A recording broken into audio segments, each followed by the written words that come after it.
Everything is personal right here. Everything is personal right here. Ladies and gentlemen, boys and girls, welcome to another episode of Everything is Personal. And today our guest is Debra Cohen. How you doing? Hey, peace and love. That's Ringo's line. Yeah, but he's older than me, so I'm gonna take it next. There you go. Yeah, you get to inherit that. I just saw him not that long ago. He's like 84, I think, Oh somewhere around yeah, there. I mean, what an inspiration. I mean, I used to go gaga over the Beatles when I was in the 60s. Yeah, I mean, that's when they still had black and white TVs and a Polaroid camera, and I would stand in front of the TV as a little girl, like mesmerized with this group from the UK, and took pictures of John Lennon's profile. I couldn't make up my mind if I had a bigger crush on Paul or John, but Ringo was just there. But later on in life, when I learned the importance of drums, then I got a lot of respect for him. Yeah. So, I think he just put out a cowboy album or something like that. well, I saw him not that long ago, and I I can't believe. First of all, I saw the Stones too, but Ringo's a little bit older. I mean, such amazing energy, jumps Yes, around like at 84. As you said, what an inspiration. yes, absolutely. It's I am amazing. so glad that people that are older than me are still out there rocking because, in my mother's decade, you just sat on the porch swing and Yeah. waited for the cows to come home. I'm like, oh man, I don't go out that way. So even Chrissy Hines, she was one of my idols. She's still out there rocking. I just I'm like, saw her. She just opened up for the Foo Fighters. I saw her a month ago. She was great. oh my gosh, did she do her song Ohio?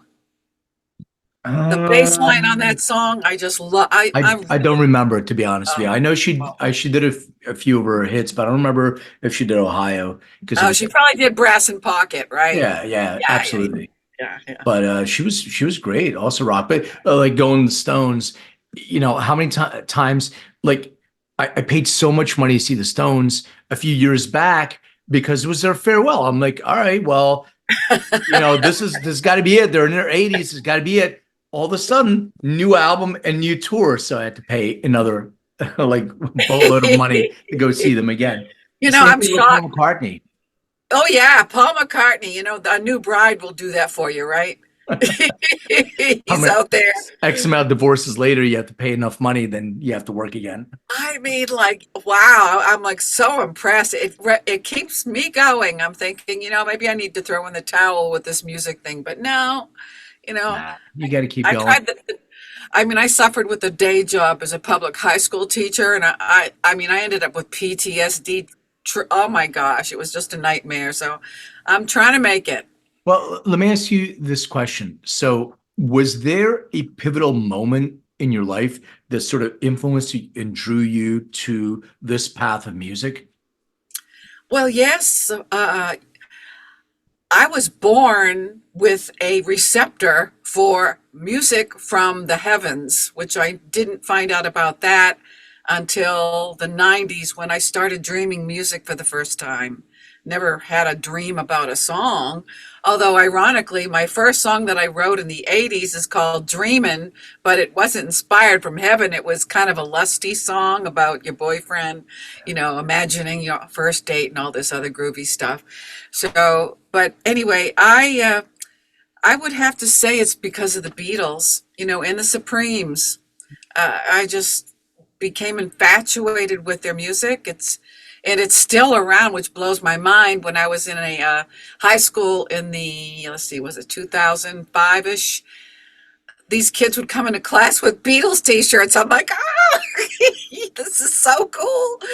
And it's also tie-dye, which I love tie-dye. So yeah. So the Beatles did it for me, and the Supremes nailed it down with the groovy beat, Motown. The Motown sound is something that I really still like and try to put it in some of my songs, but I also have an influence in Arabic percussion, which Middle Eastern percussion. So how do you get the Motown bass sounds with Arab percussionists? I'm still working on my niche. Yeah. Well, it's interesting because like Quincy Jones passed away the other Recently. day. Yeah, yesterday or 2 days ago. Yeah. And you know, there was a lot of as an arranger and the type of music that he did was all kinds of music all over the board. And he was able to take, you know, some of those sounds from, you know, Middle Eastern drums and the percussion and put them into soul and funk and all that stuff. Oh, So I yeah. think it's just about and he always encouraged people just to do their thing and then let the people the engineers make sure that it all fits together. So maybe that's your path. Just do it. That's it, because a lot of times when I try to get together with some session players, that aren't professional, they're just doing it as a side job. And I try to explain to them what I want my music to sound like. They're like, I haven't heard that before. It goes, this is what is popular right now. And I'm like, I'm not doing this because it's popular, although I'd love people to fall in love with my music. I'm doing it because that's what's me. It's inside of me. This is what I'm trying to do and get the sound that I hear in my head. And it's not really that easy. And of course, don't forget about George Martin bringing in all that classical influence and making those ordinary Beatles songs. I mean, have you heard some of the pre-release songs that are coming out? Like I just heard John Lennon's version of um, what is it? Watching the Wheels. I'm like, Yeah. actually, I like John Lennon's version better, but yeah. Yeah, well, there was a lot of that production stuff they did because there's a lot of if you watch Get Back, like the whole 8 hours of all that stuff. Yes. Oh, Yeah, I cried when I saw that. Oh, Get Back concert up in the yeah. roof. Oh yeah. Oh my God, that messed me up as a teenager. But you can see the sessions, you can see the trajectory of how they make the song, and then they make it in the form, and then George Martin, goes in and does this thing. But Yeah. one of the things you just said is interesting about. So Rick Rubin always talked about, also a great producer. He always talked about, make music for yourself that you love, that you enjoy, Yes. and Yes. the same number of people will love it as the number of people that'll hate it. And if you're always thinking about, I'm going to go chase what's popular, what people are going to love, you're never going to fulfill what's inside of you. So you got to Right. focus on your own stuff, what you love. That's it. Absolutely. So, I'm actually down in Clearwater. My husband and I just moved here a year ago, Florida, and I'm really toying with the idea of getting a local band together. But it's not the same. When I was in Boston in the 80s and wanted to get a band together, I just looked at, let's see, what was the newspaper back then? Boston After Dark or something like that. And they had a musicians section, and you could just call people up and come get together and jam and see if it works. And, they don't have this in Clearwater. I'm like, what's going on? And most people my age, they don't want to talk about what we're talking about. They want to talk about their grandchildren and their prescription drugs. And oh, Mom, like, oh my gosh, what a curse to get older. And I just don't get along with people my age because they're so boring. I'm sorry. No, I don't mean to step on anybody's toes, and they don't want to talk to me because, like, I'm odd. Well, normal is boring, I think. So it's that's right. Deborah, I dug into your catalog a little bit, and I wanted to ask, you sort of infuse your personal stories and beliefs in your music. How do you decide how much of your personal life and how your personal beliefs to share in your music? Well, that's a good question. And I would say, well, first of all, the music comes to me, like I mentioned, in a dream. Ah. So they come to me in my sleep, and sometimes I don't get up because I think, oh man, I'm tired, and I wish I would get up every time because I've lost a few good tunes. And so I sit down with the melody that I hear in my head, and I try to feel what the words are. That's how I do it. So it makes me feel something when I listen to the music. That's, it's a universal language because we all have feelings. So I try to put the right feeling lyrics with the song I heard in my sleep. And then I decide, like what's going on in my own life, feeling this way. And if I don't feel this way now, what was I doing when I felt that way? And that's how I write my music, and I just try to write about things that I don't want to offend people. Like some people are probably, if you're watching this and looking at my shirt, you're thinking, it's too late, babe. You're already offending me with that shirt on. No, I got to explain why I'm wearing it later. But, like, for example, I got this melody for something that turned out to be a song of overcoming trauma because I had unfortunately, not a very nice childhood. My stepfather molested me. So at the time I wanted to release that song, I wasn't ready to release it. Talking about the boundaries, your question you're asking.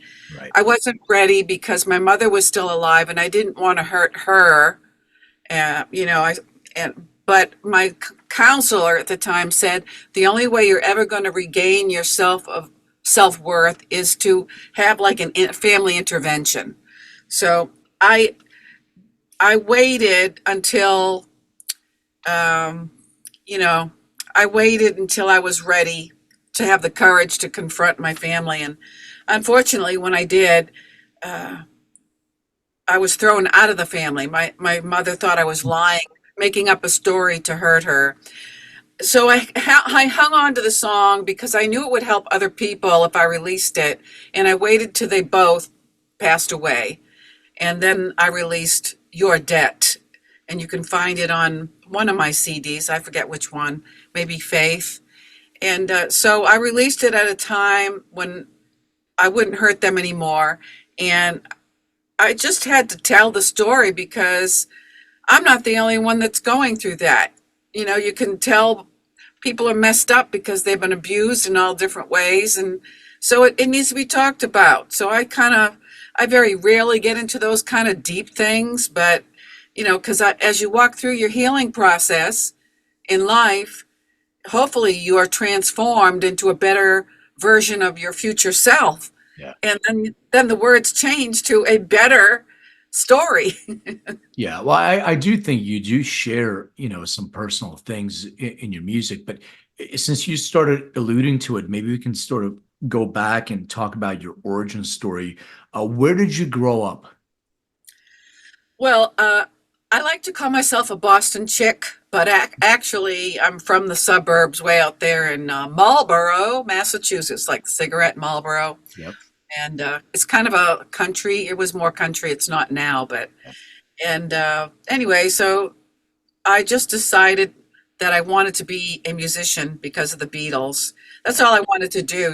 Like when I was in high school, when I had all my homework done, because my mother wanted me to be a all A student. If I came home with a B plus, it wasn't good enough. I'm like, oh. And as a matter of fact, when she passed away, my mother, the only thing she left for me was a packet of my report cards.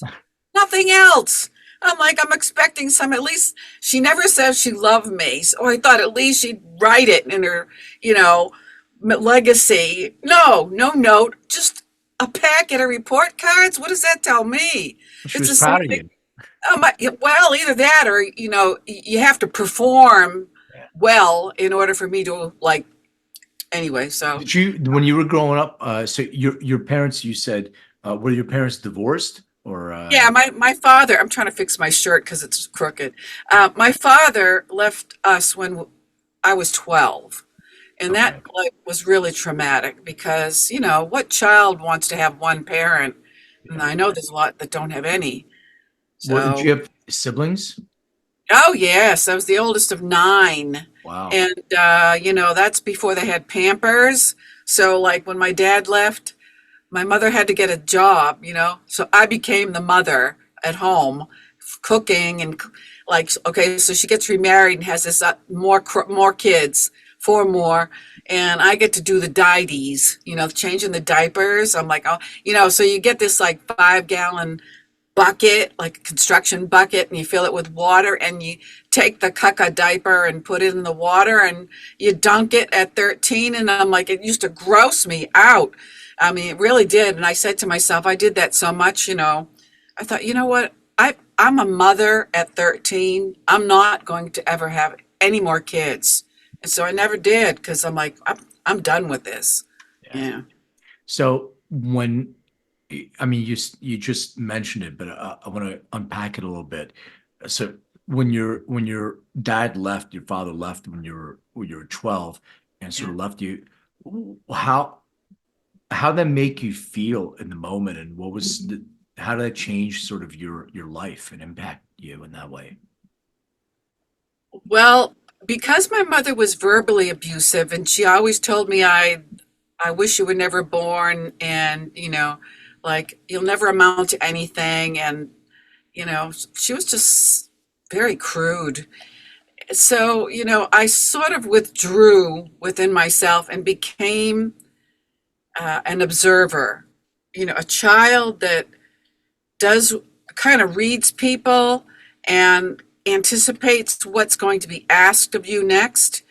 And I was always wondering when the next beating was going to come, because back then it was legal for parents to break their kids with a licking stick, or even at school.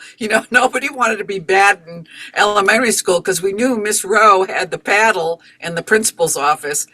So anyway, I just became self-loathing, because a lot of children, when their parents turn against them, the kids are always going to blame themselves.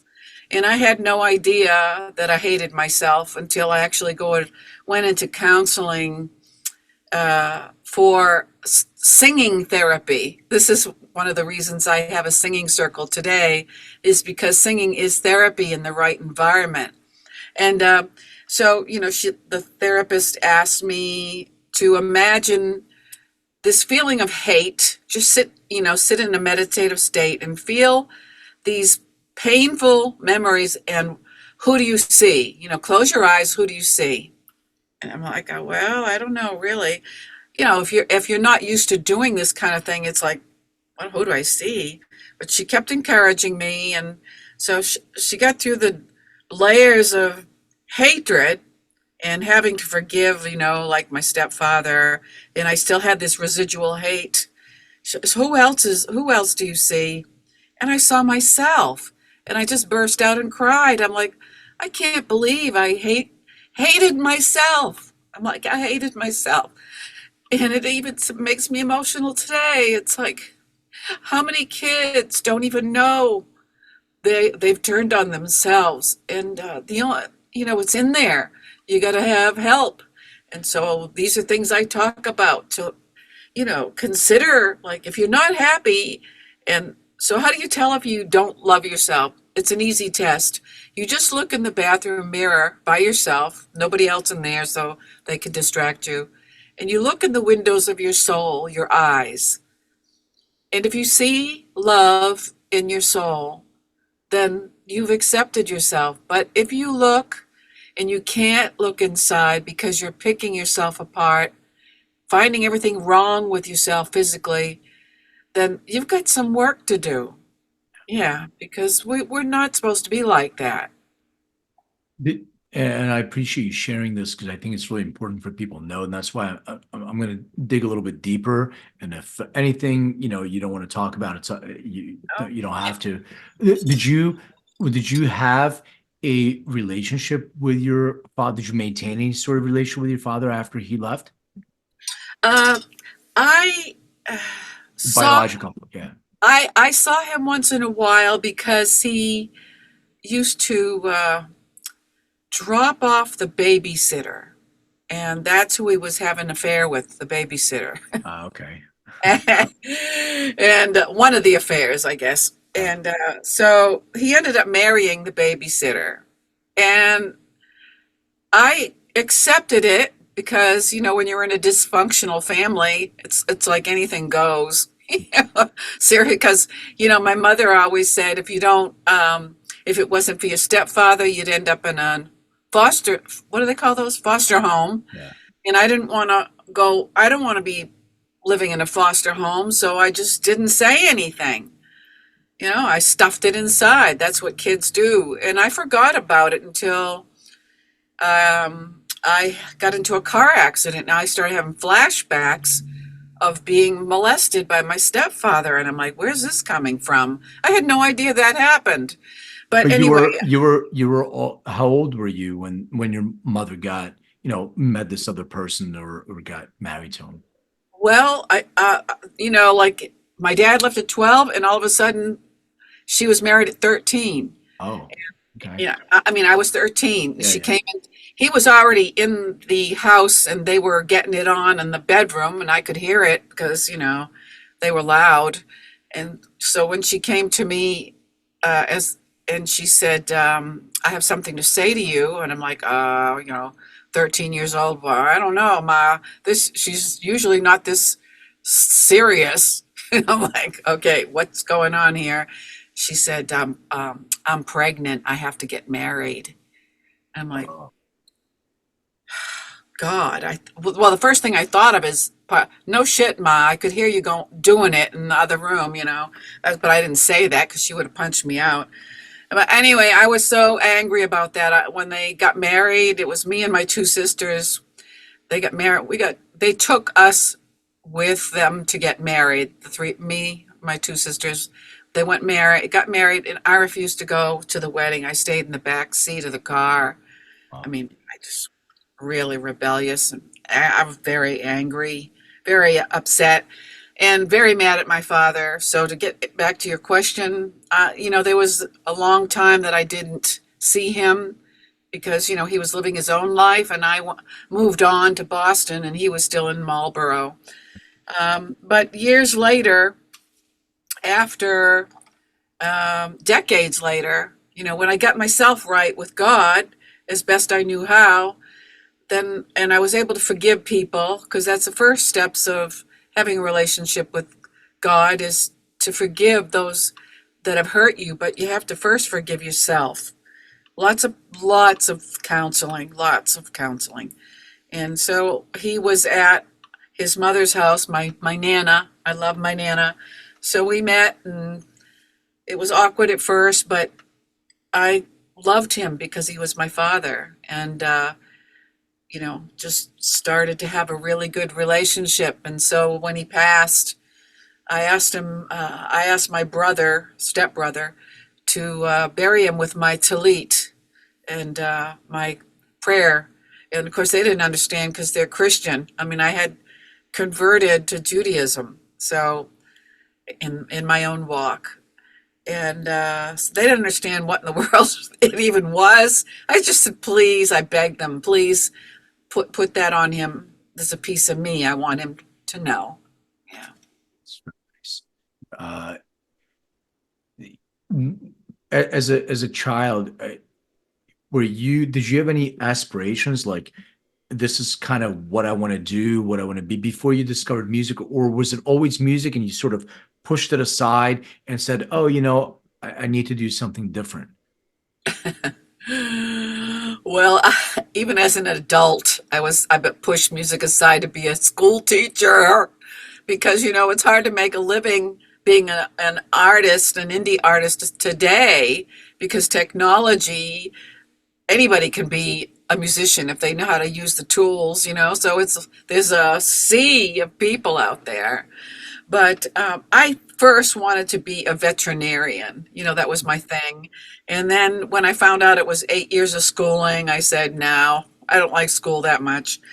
And so then all I wanted to do, by the time I was in the 12th grade, I really loved the French language, but I had lousy guidance counselors. They couldn't figure out how to make any kind of a career for me in the French language because I was up north, and so next to Canada, it's just logical to learn French. I haven't done anything with the French except recorded one song, Étoile d'amour, which I just love the song Stardust, and you can find that on Bandcamp if you want to check it out.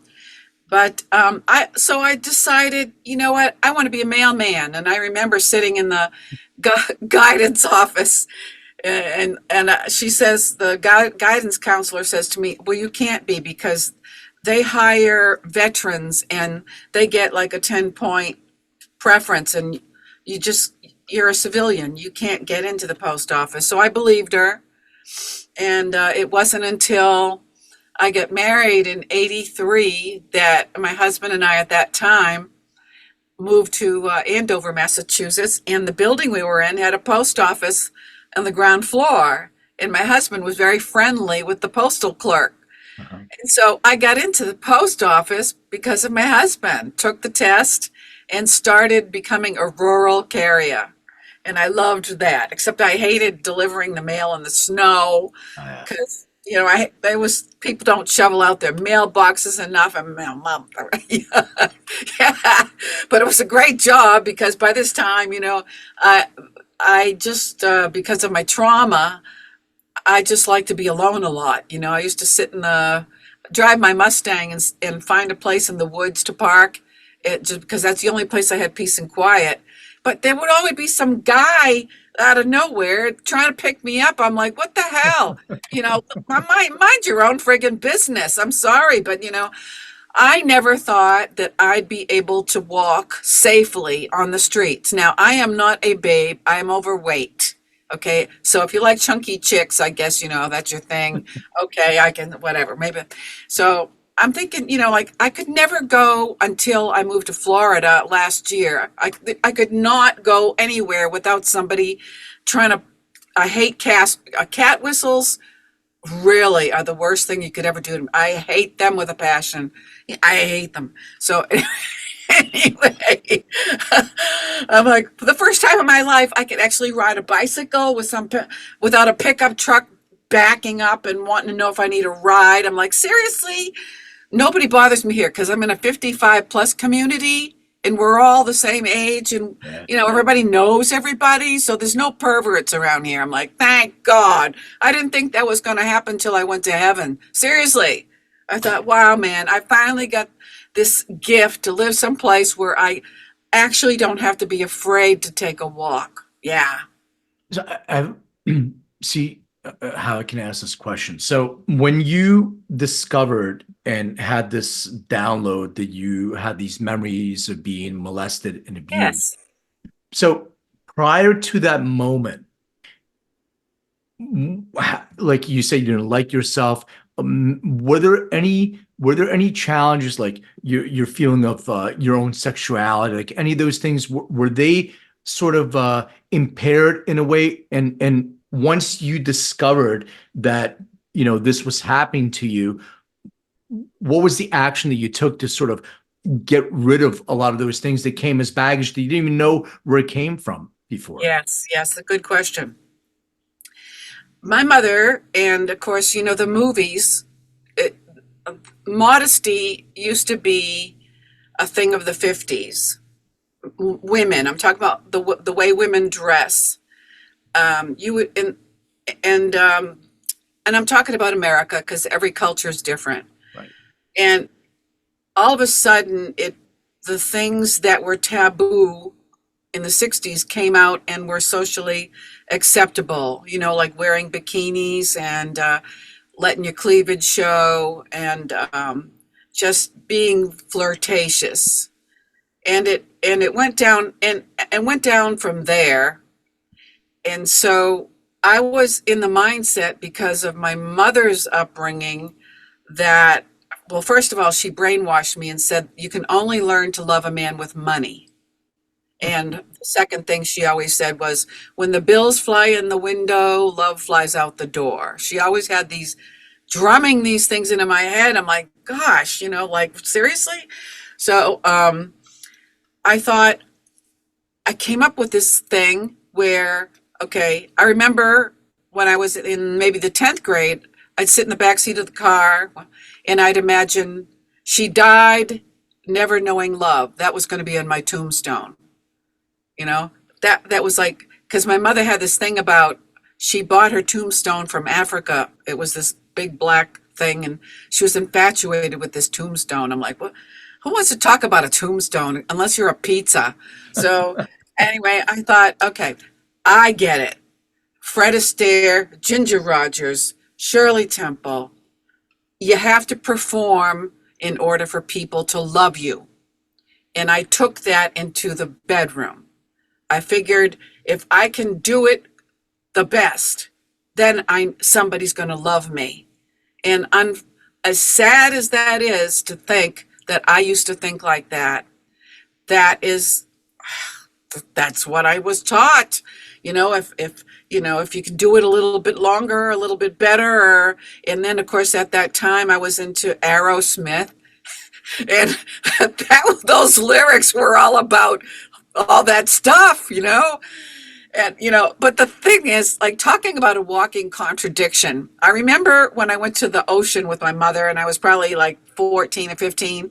I was so ashamed of my chubby body that I was trying to go swimming with a towel wrapped around my bathing suit. And I remember my mother having a little tissy fit with me at the seashore, trying to yank the towel off me so I could go swimming. And I'm like, I don't want to take it off.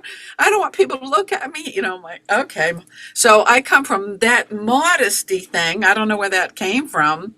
Probably from the Catholic Church, maybe because I was brought up Catholic, to walking around with my TNA hanging out by the time I get to be 19, and dosing myself in perfume and looking for some guy at the bar because I'm playing in a rock band and thinking I'm just going to take him home and wham bam him and we're going to get married. And I'm thinking, so that plan didn't work because these guys were like not exciting to me at all. And I'm not saying a whole bunch of them, but I'm just saying, like, for example, one time I thought I'm going to like date a guy on a motorcycle because I know they're going to make me happy.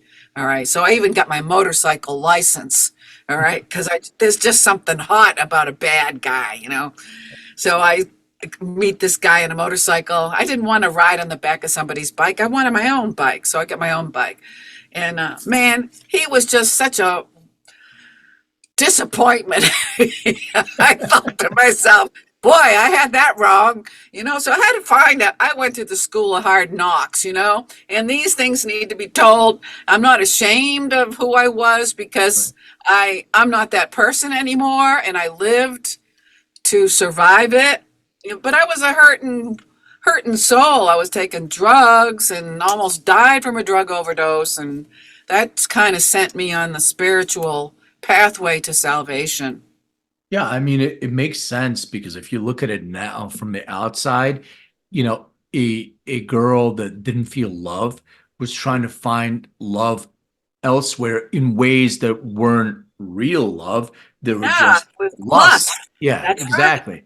And then also, not loving yourself, not loving your body, maybe Right. finding something that gives you that sense of pleasure for a minute, then it perpetuates this body image, and it's this perpetual hamster wheel that doesn't resolve itself until somebody hits rock bottom, whatever that rock bottom was for you. And Right. having an overdose maybe was one of those experiences for you. So when you started your spiritual awakening, what was the process, and how did that affect your music and all the things that you're sharing with the world now? Well, I was, in the band, there was all kinds of free drugs.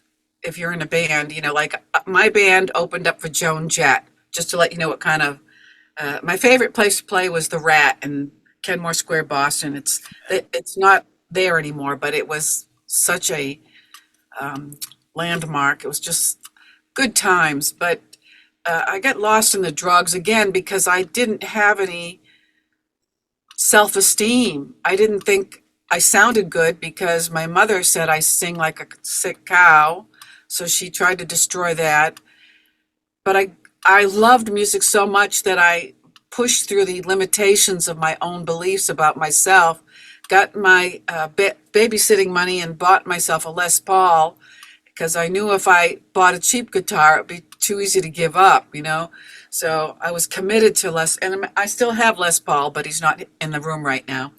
And so my first CD, 80s, you can hear the kind of music that I was into.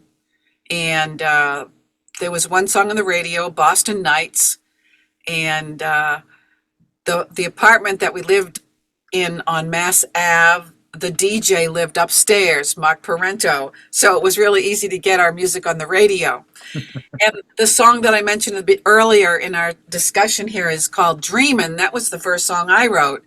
And the band, this recording producer in New York City, Hanuman Das, called my boyfriend, MPC, and said he had a band there that wanted to record Dreamin'. And the band was In Excess. I'm like, whoa, I'm like, whoa. But, Michael and I, because I was so immature, Michael said, I'm not going to let this happen unless you give me the credit for the song. And I'm like, well, I wrote it. And I should have just let him have it. I could kick myself in the pants till kingdom comes for doing such an egotistically stupid thing. I should have just taken whatever anyway, my own decision. I stood up for myself and I said, look, if I don't get credit for my own song, it's going nowhere. And that's where it went, nowhere.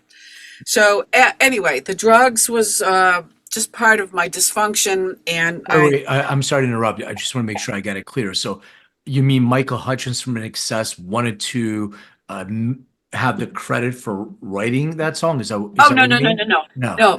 My your boyfriend Michael. Yeah, okay, Michael. Got it. Clear. Sorry about that. That's all right. Okay. Sometimes I start rolling, and you gotta ask me to clarify. Yeah, MPC, he became my husband. Got contacted by a recording producer from New York City who was a friend of his, because Michael, MPC, graduated from Berklee School of Music in Boston. And so that's how I met him, because I auditioned for his band. We started dating. But anyway, okay, so we start doing, like Michael, MPC he smoked pot. We used to smoke all the time and do cocaine and Dom Perignon, and just got lost in window pane acid and mescaline and THC and whatever, So something I took was laced with something, and I thought I was losing my marbles, and I'm like freaking out, like what? I had no control over my mind, and I'm like, oh my God, I'm losing my mind. So I just thought, I can't go. I'm not ready to throw in the towel. This is not what I want. So I called out to God that I didn't know, and I heard about God, but I left that in the 8th grade, like in the 8th grade confirmation. I'm like, what a bunch of hypocrites. Anyway, so I promised God that I didn't know, if you let me live, I will serve you. I couldn't believe I was actually saying that to I'm like, yes, I mean it. And so that took me in a seeking mode. All of a sudden, my whole reason for living has changed. Grateful because I survived a nightmare and another trauma, and went to Israel to find some answers, and studied at the Jerusalem Institute. Can I interrupt you for 1 second? Yeah. So what drew you to go to Israel to find this journey, with the connection with God? The Bible is about stories in Israel. And I didn't know it at the time, because I was by this time studying in a Pentecostal Lee University in Cleveland, Tennessee, which is where I was going at the time. And this was in 1999. So, I got married in between there, but we're going to fast forward to 99. And went to Israel as a class trip. Blew my socks off when I found out that the person called Jesus Christ was a Jew. I'm like, what is a Jew? I don't even know what. Jesus Christ was a Jew. Wait a minute. I don't know. I guess I thought he was a Christian. I don't know I'm like, what? The disciples were Jews? I had no idea. I'm thinking, man, I'm so stupid. I can't believe it. And I realized how much I didn't know about the Bible. I'm like, how could I not know? I thought I knew everything about the Bible, 101 New Testament. Like, that's all you need to know because Jesus came to fulfill the law, so we're no longer under it. I'm like, wait a minute, this is all wrong. This is wrong. Okay, so I came back from Israel on fire for the Torah. I'm like, now, another opportunity to be an oddball because I'm asking churches if they'll teach me the Torah. Wrong. Not gonna happen. Sorry. So all of a sudden, again, when I left the drug scene, I lost all my dear friends. They didn't understand me. And now here I come again. I lost my new circle of friends. They don't understand me. Like, wait a minute, we're Christians and what are you?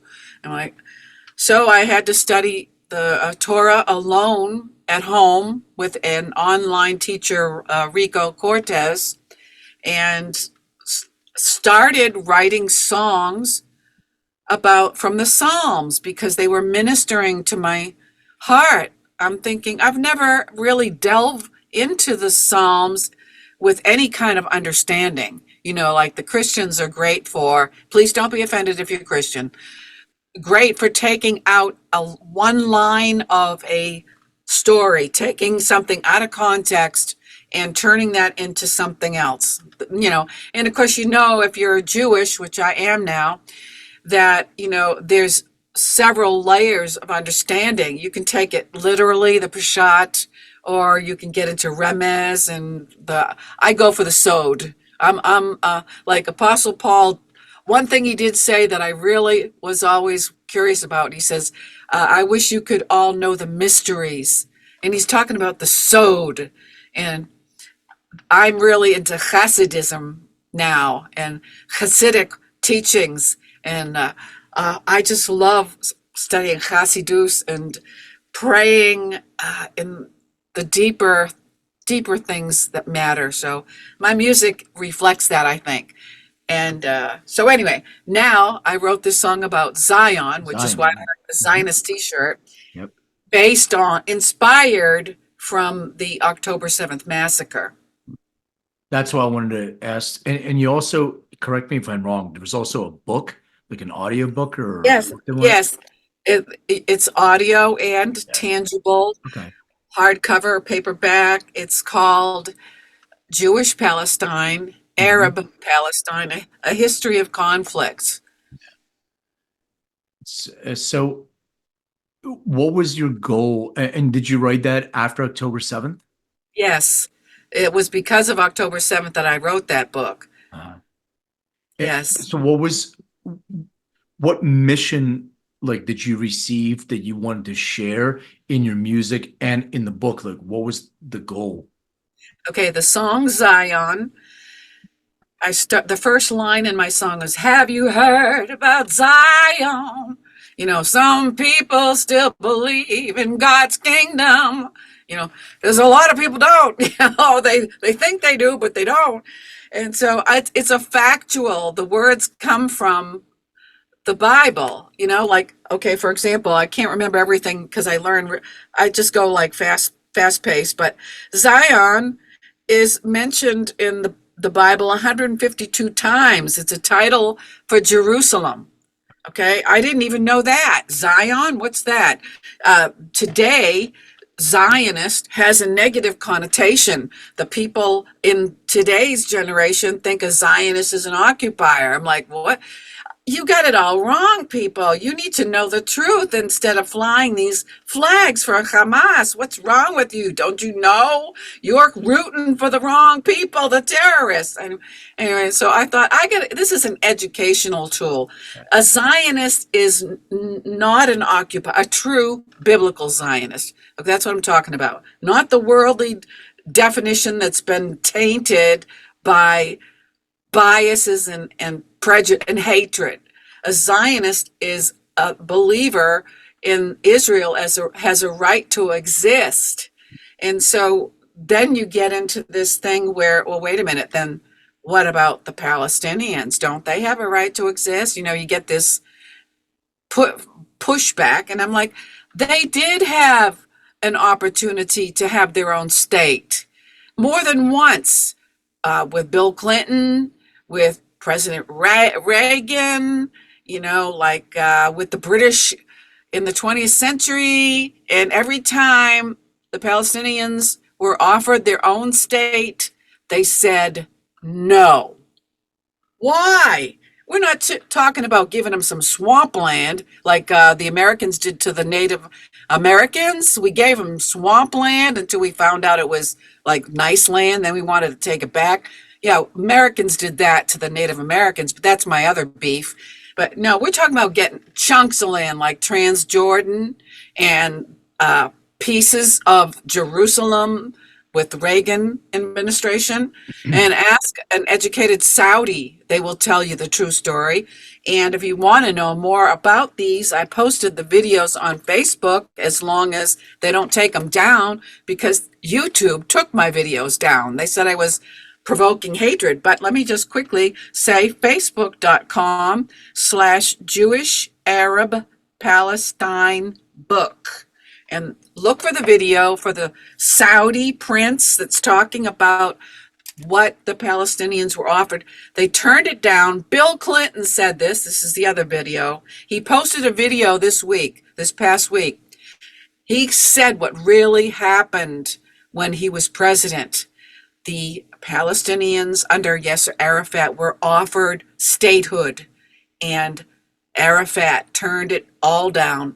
The goal was to make the land of Israel, as it is today, uninhabitable, to get rid of the Jews. That is the goal.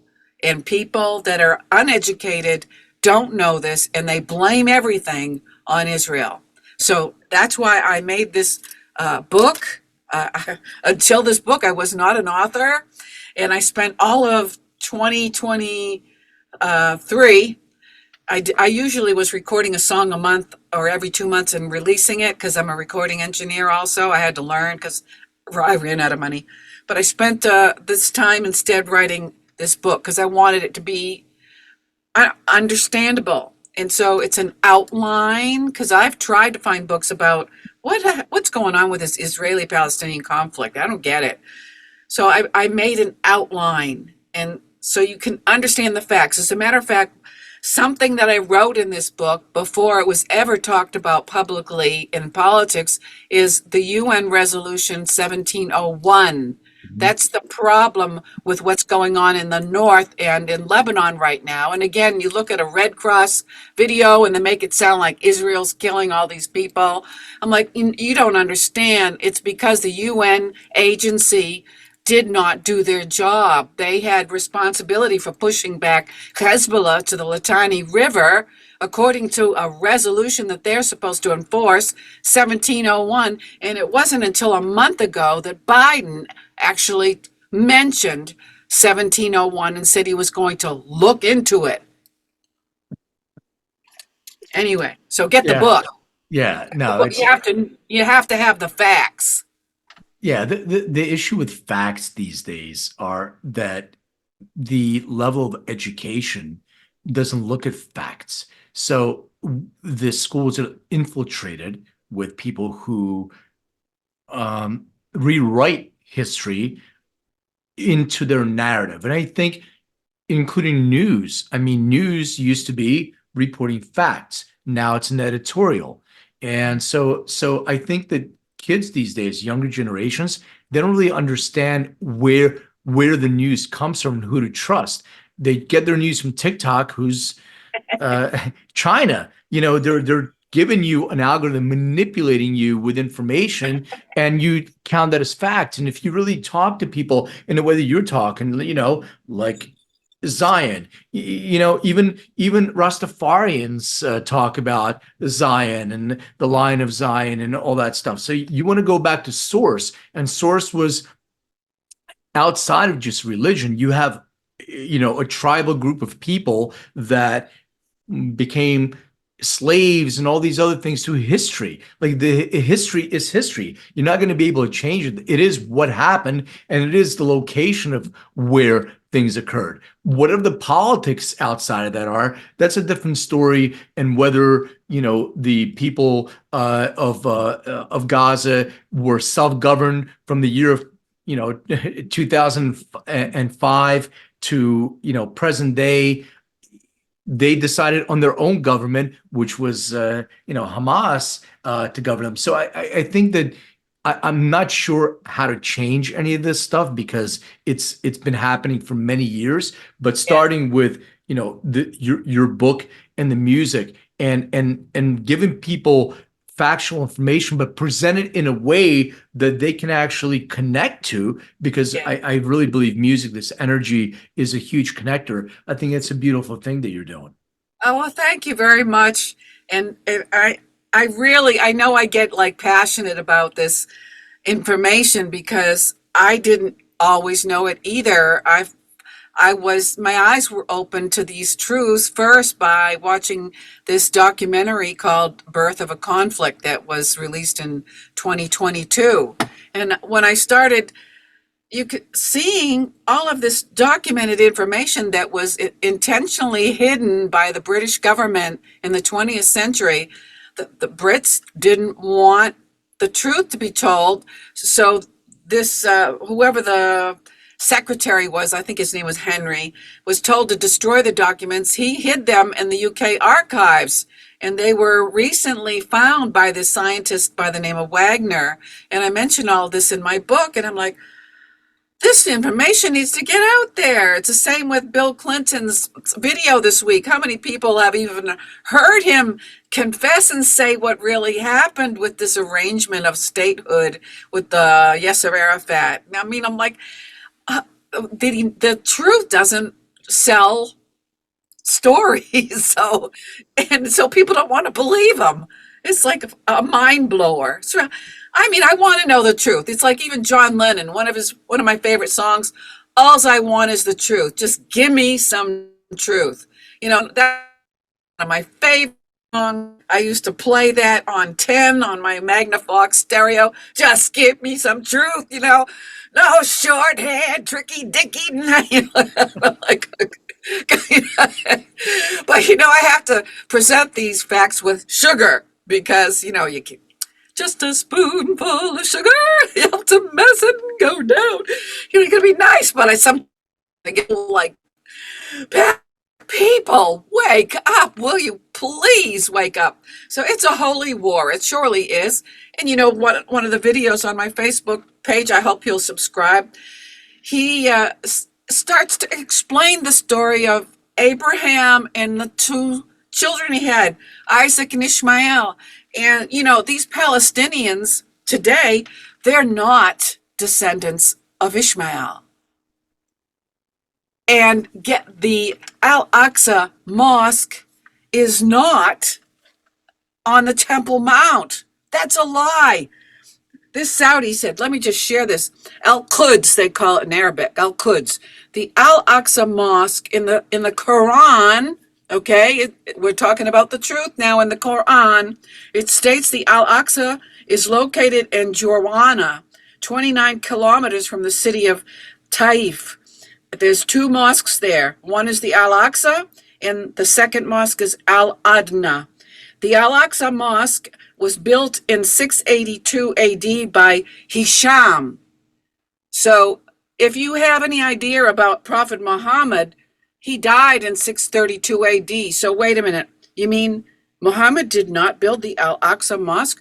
Wait a minute. Muhammad did not go with the angel Gabriel to the Temple Mount? No, he didn't. That's fabricated propaganda. The Saudi Arabians know this, but the Americans don't. I mean, and a lot of Arabs believe, they don't even, it's just like Christians or Jews or anybody. They don't read the book. It's easier to go sit there and listen to somebody else talk about it. But you can't even tell people the truth because you're listening to a human interpretation of a document, a legal document. As a matter of fact, if you try to read the Bible in English, it's been perverted by the translation. a lot of the English Bible was written in Hebrew. Jesus was Jew, he spoke Hebrew and Aramaic. So you're trying to understand a holy document with an English mindset. It's not the same. It's been perverted. Well, I have some other music questions for you that I ask all my guests, but I wanted to ask you one more question about this your personal life's journey and all the obstacles that you had to overcome. How does music itself and sort of your newfound purpose, how does that show up in helping you overcome your own personal challenges that you have in your life? Well, this song that I did not write, it's by Christina Aguilera. You are beautiful, no matter what they say. Words can't bring me down. That has been my conquest starting from childhood when my mother was verbally abusive, and I bought her lies until I found my self-worth and continue every day to be a better version of myself, because we don't just get to one place in life and then this is the best, this is all I am, this is what I am, I can't change what I am. Yes, you can. You can certainly change everything about yourself. Of course, you can't, if you're missing an arm or a leg, you can't change that. Well, yeah, you can get, a prosthesis. But so I've always hated the way I looked, but that song, that music influences people. They don't realize what they listen to. You take it in, you repeat it over and over again, and you become that music. You become that music. So my anthem has been that song. You are beautiful no matter what they say. And it's taken me 60 some odd years to actually embrace the truth of that statement. Even though I would sing it with her when it first came out, I thought I was singing about somebody else because it could never be me. And then the more I started to sing it, I thought, I guess it could be me. Maybe there's something about me I can really like, and got to a point where, despite my size and flaws and everything else, I decided, I'm going to be 70 on the 30th. I decided to enter a beauty contest to prove to myself that I have some beauty. And the contest is going on right now. It benefits the National Breast Cancer Foundation. And so I win by votes. So in a way, I'm relying on your votes to help me win. Do you believe that I am beautiful enough to win this beauty contest that has most women over 40, not 70? Well, I just thought, I'm going to throw it out there and see what happens, Where should people vote? Where do they go to vote? Oh, okay. You go to, it's a kind of a long URL, but you go to votefab40, the number 40.com/2024/Debra, Debra dash Cohen, Cohen dash the number one. They give you a free vote every 24 hours. And I actually was selected as a semifinalist. No joke. I actually last week was selected as the top 15. No joke. And this week, November 7th, they're going to do the top 10. And I'm like, oh my God, I have no idea how this is going to progress. But I'm doing it anyway. And people are voting for me, and it's giving me some good PR for myself as a musician. Well, you're already a winner because, first of all, being beautiful is not just an outside kind of radiant glow, and you have that, but it's also the inside of your heart projecting that energy into the world. So, I appreciate you doing that. It's definitely I connect with it for sure. Thank you, and I appreciate your vote if you would be so kind. For sure. All right. So I have a few questions I ask all my guests. Do you remember the very first concert? And if so, what was it that you attended? Mm. I think it would be Donovan. Okay. Donovan. Hurdy-gurdy man. Yeah. Hurdy-gurdy, hurdy-gurdy. Yeah, I thought, oh, I just love that environment with hippies music and groovy sounds, and I wanted to go see the Beatles, but I wasn't old enough at the time, and my dad promised to take me to Suffolk Downs, but he always disappointed me. He didn't do it. Yeah. But thank God for Ed Sullivan's show. That's all I can say. What was the last concert that you attended?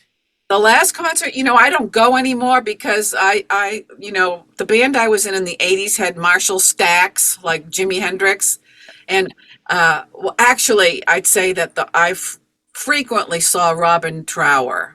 Okay. That guy, my dream was to play like him. I would just sit there, no drugs, and listen to him play Daydream and get goosebumps and make me cry. And it was so healing to listen. I think he's still out there, although I haven't heard about him lately.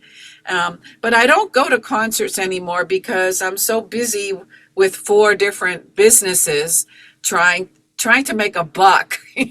Sure, I get it. If it wasn't for my husband, I'd be sleeping on the sidewalk.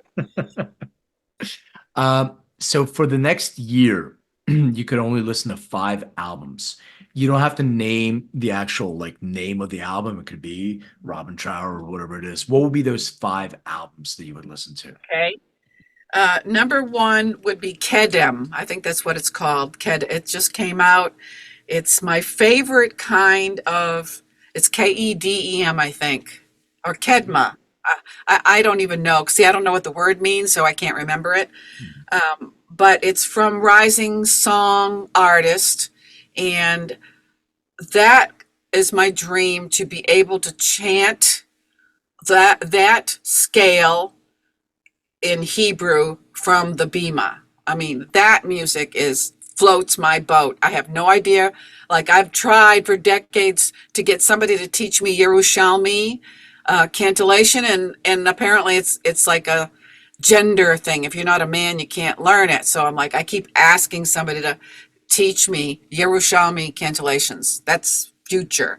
Okay, the next album would be, of course, the Beatles, Abbey Road.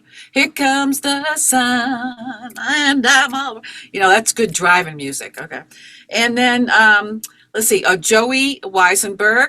I listen to his music. He's like my guru, and he's got a book out called The Torah of Music, which I'll be digesting for the rest of my physical life.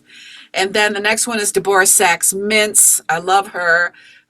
She's doing she's like the head of Hadar organization, which is a Jewish organization, and she's going all over the United States with her band, 2 singers. I mean, why can't I do that? I can't find people that understand me. I get, I'm kind of rough around the edges for the Jewish crowd.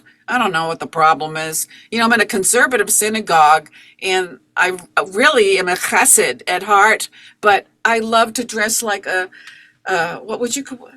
Reform synagogue, like a cocktail of people. And the last album, it would be Delight.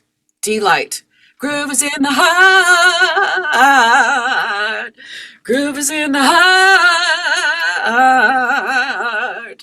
Groove is in the heart.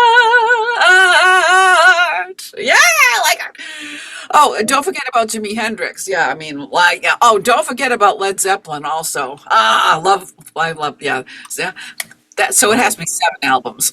All right, we'll take it. All right, so final bonus question. Please describe what your room looked like growing up.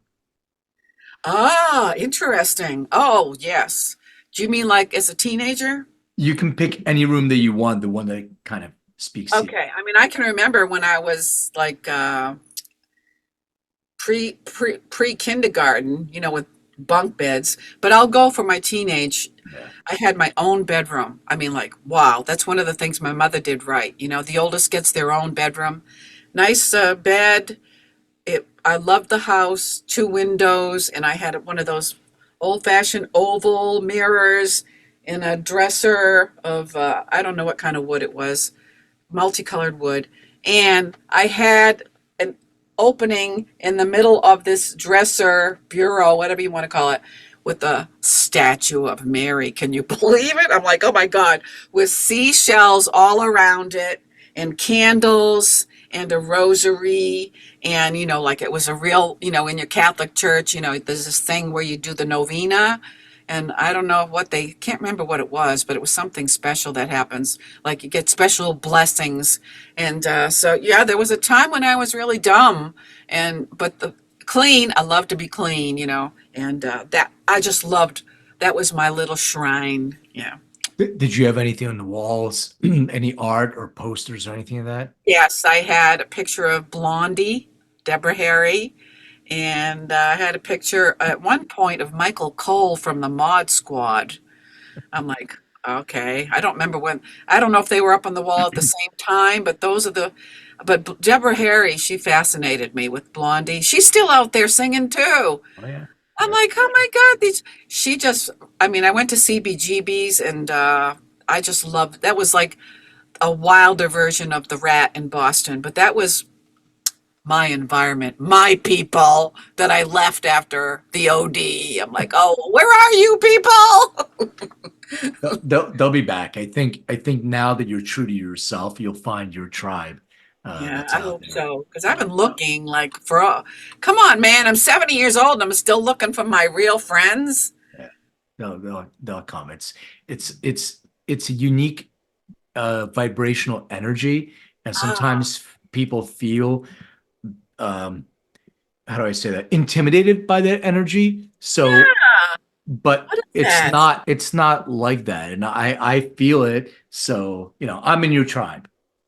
Yes, you are. See, you're, and you've got a corn shirt on, so Yeah. he's a groovy guy with the braids, and why not? When I was in a Christian band in Nashville, I had 144 braids in my hair. Took all night to get them put in. I'm like, oh my God, blonde braids. I'm like, yeah. So yeah, you understand, but so where are these people? They're coming to you, right? Okay. My audience will reach out. Speaking of, where can people connect with you, and where can they reach out to you and engage with your music and your book and all your content? Okay. Well, I got one main umbrella website. It's Debra, Debra Cohen, Cohen music.com. And for the book, the best place to get it is at this website. It's a tiny URL website, tinyurl.com/DJ, like Deborah Jane, books, and the number one, DJ Books one. And that's where you can get the paperback for $10. Cool. And then for my audience, thank you for sticking with us. If you're here, you enjoyed the show. Thank you for all the wonderful reviews, feedback. You have a QR code. Yeah, so people can click that QR code and That's for get the my book. merch, Awesome. Amazon merch, or if you're a Redbubble fan, you can do Redbubble because Yeah. this shirt is for sale. If you want to get on, you got to wear this with and be careful about the Zionist shirt because it's not meant to provoke people to fight or hate. It's meant to stand for the scripture, you know? So, but I was told first time Amazon rejected this design. I'm trying to look at myself backwards here. They said, no, that lion on there. Well, what about the Lion of Judah? You got a problem with that too? Exactly. Ah, But Deborah, thank you so much for being on. I really enjoyed it. Really appreciate it. thank you. Hey everyone, thank you for watching and listening. And don't forget to hit the subscribe button, share this episode, and hit that bell. Like, comment. I so appreciate that. And check me out on social under Len May or Len May DNA. Find out more on LinkedIn or lenmaycoaching.com. And remember, Everything is personal.